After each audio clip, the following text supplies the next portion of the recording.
Hello viewers, welcome back to your channel life style of నిష్ఠ. ఎలా ఉన్నారంతా? ఈరోజు video Karthika పురాణం 2వ అధ్యాయం.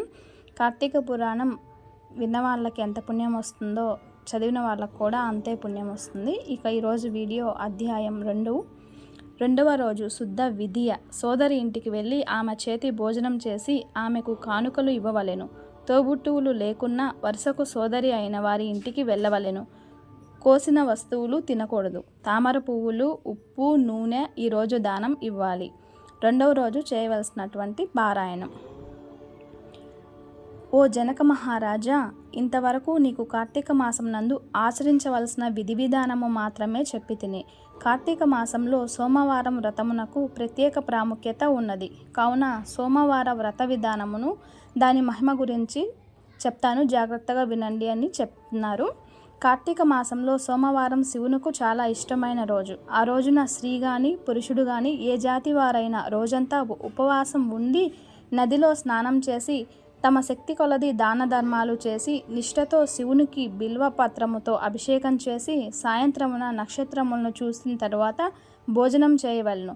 ఈ విధంగా నిష్ఠతో ఉండి ఆ రాత్రి అంతా జాగరణ చేసి పురాణము చదివి తెల్లవారిన తరువాత నదికి వెళ్ళి స్నానం చేసి నువ్వులను దానం చేసి తమ శక్తి కొలది పేదలకు అన్నదానం కూడా చేయవలెను.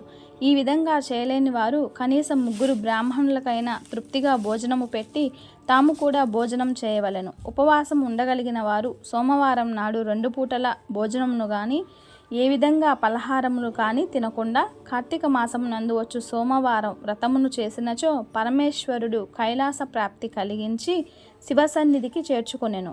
భర్త లేని వితంతువులు సోమవార వ్రతమును చేసి శివ పూజ చేసినచో కైలాస ప్రాప్తి, విష్ణు పూజ చేసినచో వైకుంఠ ప్రాప్తి పొందుదురు. దీనికి ఉదాహరణగా ఒక కథ చెప్తాను, శ్రద్ధగా వినండి. కార్తీక సోమవారం పూర్వకాలమున కాశ్మీర దేశములో ఒక బ్రాహ్మణుడు ఉండేవాడు. అతడు పురోహిత వృత్తితో తన కుటుంబంను పోషించుతూ ఉండేవాడు. అతనికి నిష్ఠురి అనే కుమార్తె కలదు. తండ్రి ఆమెను సౌరాష్ట్ర దేశమునకు చెందిన మిత్రశర్మ అను ఒక బ్రాహ్మణుడుకు ఇచ్చి వివాహం చేశారు. ఆ బ్రాహ్మణుడు యువకుడు, 4 వేదములు శాస్త్రములు చదివినవాడు కావటం వలన సదాచార పరాయుడైన భూతదయ కలిగినవాడు. ఎప్పుడూ నిజమునే చెప్పేవాడు. నిరంతరం భగవంతుని పేరు జపించుటచ్చే అతనిని అపరబ్రహ్మ అని కూడా పిలిచేవారు. ఇటువంటి ఉత్తమ పురుషుని భార్య అయిన నిష్ఠురి యవ్వన గర్వముతో కన్ను మిన్ను తెలియక పెద్దలను తిడుతూ అత్తమామలను భర్తను దూషిస్తూ కొట్టుచు పరపురుషుడితో కూడినదై వ్యభిచారిగా మారి తన ప్రియులు తెచ్చిన తినుబండారాలు, వస్త్రాలు, పువ్వులు ధరిస్తూ దుష్టురాలై తిరుగుచుండగా వంశమునకు అప్రతిష్ట తెచ్చుచున్నది. అత్తామామలు ఆమెను తమ ఇంటి నుండి వెళ్ళగొట్టారు. కానీ శాంత స్వభావుడైన భర్త మాత్రం ఆమె ఎంతటి తప్పుడు పనులు చేసినను సహించి గృహస్థాశ్రమ ధర్మానికి లోపం వస్తుందని పొమ్మనకుండా ఆమెతోనే కాపురం చేస్తూ ఉండేవాడు. కానీ చుట్టుపక్కల వారు ఆమె గయ్యాళితనమును ఏవగించుకొని ఆమెను కర్కశ అని పిలిచేవారు. ఈ విధంగా కొంతకాలం జరిగిన తరువాత ఆ కర్కశ ఒకనాటి రాత్రి తన భర్త గాఢ నిద్రలో ఉన్న సమయమున చూచి మెల్లగా లేచి తాళి కట్టిన భర్త అయి కూడా చూడకుండా దయాదాక్షిణ్యాలు లేకుండా ఒక బండరాతిని తెచ్చి అతని తలపై గట్టిగా కొట్టినది. వెంటనే అతడు చనిపోయారు. ఆ మృతదేహమును ఎవరి సహాయము లేకుండానే రహస్యంగా దొడ్డిదారిలో తీసుకొని పోయి ఊరి చివర ఉన్న పాడుబడిన బావిలో పడేసి ఏమీ తెలియని దానివల్ల ఇంటికి వచ్చింది.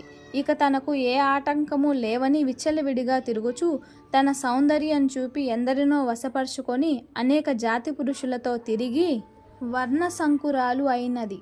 అంతేకాక పడుచు కన్యలను, భర్తలతో కాపురం చేయుచున్న స్త్రీలను తన మాయ మాటలతో చేరదీసి వారికి ఆశలు కల్పించి విటులకు తార్చి ధనమును సంపాదించసాగింది. ఓ జనక మహారాజా, యవ్వన బింకము ఎంతో కాలం ఉండదు కదా. క్రమక్రమంగా ఆమెలోని యవ్వనం నశించినది. దానికి తోడు శరీరమంతా కుష్టు వ్యాధితో కురూపి అయి భయంకర రోగములతో బాధపడుచున్నది. కర్కస ఈ విధంగా నరక బాధలు అనుభవించి ఒకనాడు దిక్కులేని చావు చచ్చింది. బతికినంతకాలం ఒక్కరోజైనా పురాణ శ్రవణం చేయని ఆలయానికైనా వెళ్ళని పాపిష్టురాలు కదా. చనిపోయిన వెంటనే భయంకరులైన యమభటులు ఆమెను తీసుకుని పోయి యమధర్మరాజు ముందు ఉంచారు. చిత్రగుప్తుడు ఆమె పాపాల జాబితాను చెప్పగా యమధర్మరాజు ఉగ్రుడై భరించరాని శిక్షలు విధించాడు. విటులతో సుఖించినందుకు గాను యమభటులు ఆమెను ఎర్రగా కాల్చిన ఇనుప స్తంభమును కౌగిలించుకోమని చెప్పారు. భర్తను బండరాయితో కొట్టి చంపినందుకు ఇనుప గదతో కొట్టారు. పతివ్రతలను వ్యభిచారులుగా చేసినందుకు సలసల కాగిన నూనెలో పడివేశారు. తల్లిదండ్రులకు అత్తమామలకు అపకీర్తి తెచ్చినందుకు సీసము కరిగించి నోటిలో చెవిలో పోసి ఇనుప కడ్డీలు కాల్చి వాతలు పెట్టారు.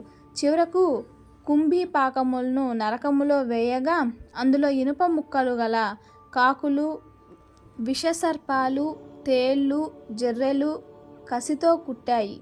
ఆమె చేసిన పాపములకు ఇటు 7 తరాలు అటు 7 తరాల వాళ్ళు నరక బాధలు అనుభవించుచుండిరి. ఈ ప్రకారం నరక బాధలను అనుభవించి చివరకు 15వ జన్మలో కుక్కగా జన్మించి ఆకలి బాధ పడలేక ఇల్లు తిరుగుతుండగా కర్రలతో కొట్టువారు కొట్టగా తిట్టువారు తిట్టుచుండగా కాలం గడుపుతూ ఉన్నది. ఇట్లుండగా ఒకనాడు కార్తీక మాసంలో బ్రాహ్మణుడు కార్తీక సోమవారం వ్రతం చేసి ఉపవాసం ఉండి సాయంత్రం నక్షత్రాలు చూసి బలి అన్నం అరుగుపై పెట్టి కాళ్ళు చేతులు కడుక్కొనుటకు లోనికి వెళ్ళిన సమయంలో ఈ కుక్క వచ్చి ఆ బలి అన్నము తిన్నది. వ్రతనిష్ఠాగరిష్ఠుడైన ఆ బ్రాహ్మణుని పూజా విధానముచే జరిపించిన బలి అన్నము తినుట చేత ఆ రోజు కార్తీక సోమవారం అగుట వలన కుక్క ఆ రోజంతా ఉపవాసముతో ఉండుట వలన శివపూజ పవిత్ర స్థానమైన ఆ ఇంట దొరికిన ప్రసాదం తినుట వలన ఆ కుక్కకు జన్మాంతర జ్ఞానము కలిగి వెంటనే ఆ శునకము బ్రాహ్మణోత్తమ నన్ను కాపాడుము అని మొరపెట్టుకున్నది. ఆ మాటలు విన్న బ్రాహ్మణుడు బయటకు వచ్చి ఆశ్చర్యంతో ఎవరు నీవు, నీ వృత్తాంతం ఏమిటి అని ప్రశ్నించాడు.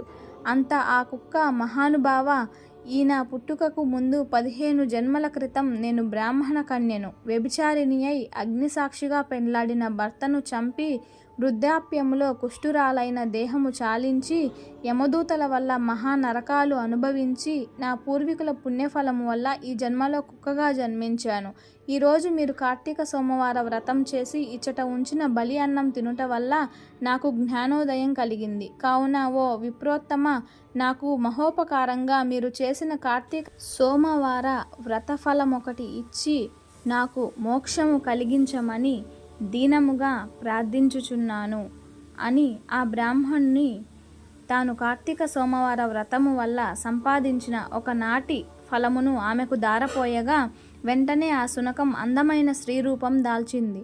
పుష్పక విమానము వచ్చి అక్కడి వారందరూ చూస్తుండగానే ఆ విమానం ఎక్కి శివ సాన్నిధ్యంకు వెళ్ళింది.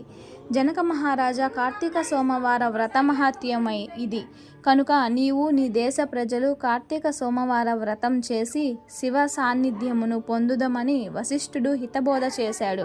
స్కంద పురాణంలో వశిష్ఠ ప్రోక్త కార్తీక మహాత్మ్య మండలి 2వ అధ్యాయము. ఈరోజు 2వ పారాయణం పూర్తి అయినది. చూస్తున్నారు కదండి ఫ్రెండ్స్, ఇది వీడియో. ఈరోజు 2వ అధ్యాయం చెప్పుకున్నాము. నా ఛానల్ని ఇంకా ఎవరైనా సబ్స్క్రైబ్ చేసుకోకపోతే సబ్స్క్రైబ్ చేసుకొని బెల్ ఐకాన్ టచ్ చేయండి. నేను పెట్టే వీడియోస్ అన్ని నోటిఫికేషన్స్ వస్తాయి. Thanks for watching.